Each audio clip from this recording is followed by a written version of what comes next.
Depressive symptoms statistics in the 1990s and now. The study used various data collection methods to gather data from existing archive sources. First, document and records review was used as the primary data collection method to facilitate the entire study. A significant part of the data came from existing written records and reports regarding depression and other mental health aspects and their prevalence during the 1990s.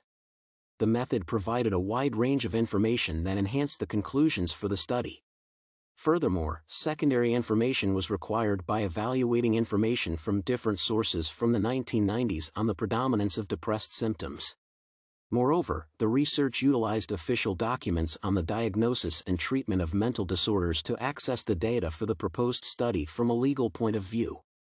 Since the study was focused on past events involving psychological health, primarily depression, past facts will be an essential aspect of the research. Healthcare publications supplied a wealth of information on this subject, allowing researchers to see how the phenomena have evolved through time. The graphical representation of bar graphs of the prevalence of depression in the 1990s has on the vertical axis the prevalence of depression, in percentage.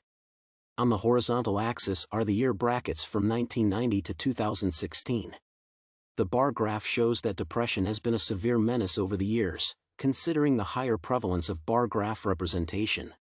Between the years 1990 to 1995, the prevalence of depression was at 36%.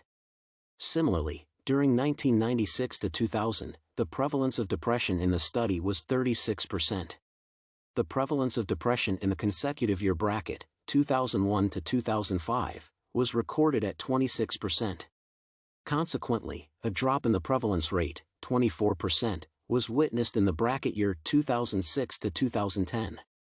A rise of 3% is observed in the 2011 to 2016 year bracket to make a prevalence of 27%.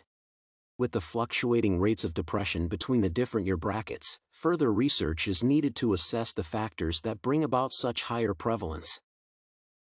Between 1990 and 2010, the incidence of mental health problems and depression diagnoses in patients declined modestly.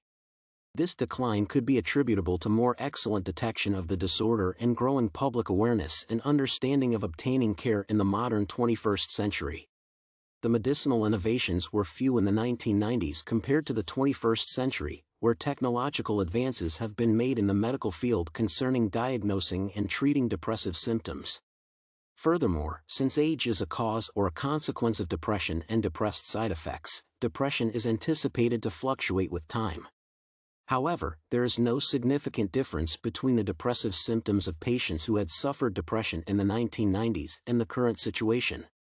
Some of the factors that cause depression, such as the intake of alcohol and other drugs, are higher in the current situation. There is no significant change in depressive symptoms among people. Therefore, it is prudent that knowledge about mental illnesses in medical settings be raised to enhance collaboration among healthcare providers and patients.